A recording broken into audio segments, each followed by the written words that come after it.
Everyone, welcome to our channel. So నేను తమ్నేల్లో పెట్టినట్టుగా danger జోన్లో ఉన్నారబ్బా వీళ్ళు. సో అయితే ఒక టాప్ కంటెస్టెంట్ని లేదంటే మనకు ఒక సుమన్ శెట్టి ఆర్ రీతు, వీళ్ళలో ముగ్గురులో ఒక ఇద్దరు డబల్ ఎలిమినేషన్ పెడితే సింగిల్ అయితే ఒక్కరు ఖచ్చితంగా ఎలిమినేట్ అవ్వచ్చు. ఏదో ఒక ట్విస్ట్ జరగబోతుందంట ఈరోజు, ఏదో సంథింగ్. అది చాలా రకాల అప్డేట్స్ అయితే వచ్చాయి. ఏదో జరగబోతుంది, ఏదో అవ్వబోతుంది, ఈరోజు ఏదో గొడవలు సంథింగ్. ఈరోజు ఫుల్ ఎపిసోడ్ ఫుల్ ప్లాన్లో ఉంటుంది పక్కా. సో ఆ ఎలిమినేషన్లో కూడా ట్విస్ట్ ఉండబోతోంది. ఒక తోపు కంటెస్టెంట్ని పంపించేస్తారా అన్నట్టు కూడా టాక్ అనమాట. సో ఏమైనా జరగచ్చు.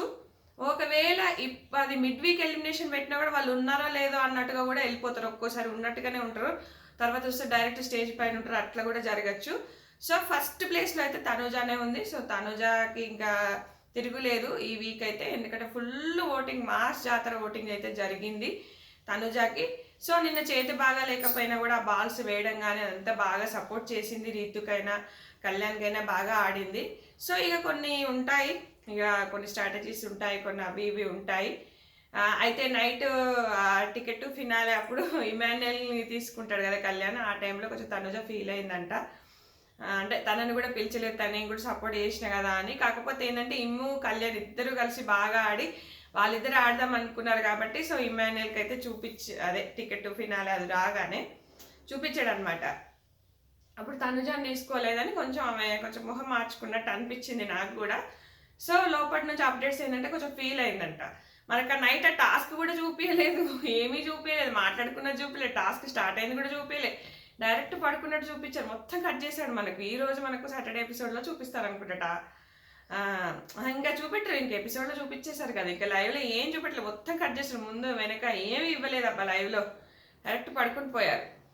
సో మొత్తానికి కళ్యాణ్ పడాలా టికెట్ ఫినాలే కొట్టేశారు.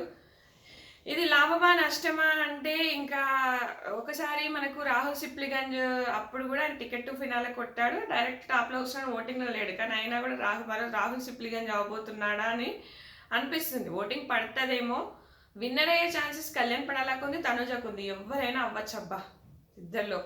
సో తనుజకి అయితే ఫుల్ ఓటింగ్ నడుస్తోంది, మస్తు మైండ్ స్ట్రాటజీ. తనుజకి ఫుల్ ఎలివేషన్ రావచ్చు ఈరోజు, ఎందుకంటే నిన్న భరణి గారి టాస్క్లో ఫస్ట్ నుంచి లాస్ట్ వరకు స్టాండ్ తీసుకొని మాట్లాడింది ఆమె. లేకపోతే అక్కడ ఆ టాస్క్ ఎవరు లూప్ హోల్స్ వెతకలేదు, ఆమెనే లాస్ట్కి పోయి ఇదేదో వేరేలా ఉంది ఆమె చూపించింది కాదు, కానీ భరణి గారు ఇంకో ట్రయాంగిల్ చూపించారనమాట. అక్కడ జరిగింది ఇదంతా మ్యాటర్. సో దానికి ఏమైనా ఎలివేషన్ రావచ్చు తనుజకి. ఇక నెక్స్ట్ వచ్చేసి మనకి భరణి గారు ఉన్నారు, సంజన గారు, వీళ్ళిద్దరు అటు ఇటు చేంజ్ అవుతున్నారు.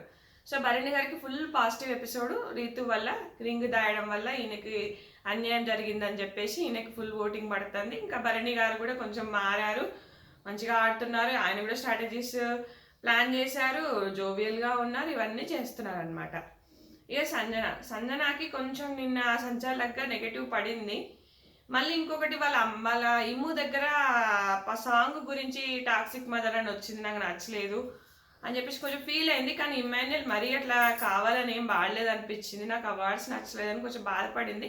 కానీ ఇమాన్యుయల్ అయితే కావాలని పాడినట్టయితే నాకు అనిపించలేదు. సో ఈమెకు కొంచెం లాస్ట్ సాటర్డే రోస్టింగ్ వల్ల బాగా ఓటింగ్ అయితే పెరిగింది. సో ఈమెను ఏమైనా పెట్టి ఏదో సంథింగ్ చేయబోతున్నారన్న ప్లానింగ్, చూద్దాం మరి అది ఎంతవరకు వర్కౌట్ అవుతుంది. అప్డేట్ రాగానే ఖచ్చితంగా నేను ఇన్స్టాలో వీడియో పెడతాను, ఖచ్చితంగా ఫాలో అవ్వండి ఇన్స్టాగ్రామ్. వీళ్ళిద్దరైతే ఓకే. ఇంకా లాస్ట్ ముగ్గురు Demon and Rithu, Suman Shetty. So Demon పర్లేదు, అలా ఓటింగ్ పడతా వస్తూ ఉంది. సో డీమాన్ రీతులో ఒకరు వెళ్ళబోతున్నారా డబల్ ఎలిమినేషన్ ఉంటే అనిపిస్తుంది, ఎందుకంటే రీతు ఫుల్ నెగటివ్, ఈ వీక్ అంతా నెగటివ్ ఎపిసోడ్స్ పడ్డాయి. ఇక మన డీమాన్కి పర్లేదు, ఇక ఫస్ట్ ఛాలెంజ్ చేశాడు, మరి అదేమైనా రోస్టింగ్ చేస్తారేమో నాకు సరే ఈరోజు చూద్దాం. మరి ఏమైనా ఛాలెంజ్ చేసా ఓడిపోయావు అంటారేమో, ఎందుకంటే ఆయనకు బ్యాడ్ లక్కే. టెక్నికల్ ఇష్యూ వచ్చింది భరణి గారితో ఆడిన టాస్క్లో, పాపం అనిపించింది. ఇక అంతకుముందు తనుజ టాస్క్లో ఏమో ఇక అమ్మాయి కదా ఊకే వస్తున్నావు మీద మీద పడుతున్నావు అనేసరికి అది గివప్ ఇచ్చినట్టు చేసేసాడు, పాపం అనిపించింది. సో రీతు ఏడ్చింది, కానీ ఆ ఒక్క రింగు దాచకుంటే అయిపో, మిగతాదంతా సంచాలక్ మీద పడుతుండే. ఆ రింగు దాచినా కూడా అంతకుముందే ఆయన ఇంకో రింగ్ ఇచ్చి వేయమంటది, అయిపోతుంది గేమ్ అక్కడికి. ఈ పిల్ల ఏంటంటే 3 రింగులు వేయలేదు కదా, ఇంకో రింగు దాపెట్టినా అనుకోని ప్లాన్ చేయబోయింది. కానీ ఆల్రెడీ అక్కడ ఆయన వేసినాక అప్పుడు పెట్టుకుంది, అనవసరంగా పెట్టుకుంది వరస్ట్ అసలు పిల్ల. అంత గేమ్ అంతా పాడు చేసుకుంది. బాగా ఆడింది, బాగా ఎఫర్ట్స్ పెట్టింది. సో రీతు వెళ్ళిపోవచ్చు. ఇంకొకరు వచ్చేసి మనకు సుమన్ శెట్టికి ఇంకా ఓటింగ్ అయితే తగ్గిందబ్బా. కానీ ఈ వీక్ టాస్క్లు బాగానే ఆడాడు, ఎఫర్ట్స్ పెట్టాడు. కాకపోతే ఎక్కడ మాట్లాడాడు, ఎక్కడ డిస్కస్ చేయడు. సో ఏదో జరగబోతోంది. తనుజ కాకుండా మిగతా వాళ్ళంతా మోస్ట్లీ డేంజర్ జోనే అఫీషియల్ ప్రకారం అన్నట్టుగా వచ్చింది టాకు. ఏం జరగబోతుంది ఏంటనేది ఖచ్చితంగా కామెంట్ చేయండి. నచ్చితే లైక్ చేయండి, సబ్స్క్రైబ్ చేయండి. Thanks for watching.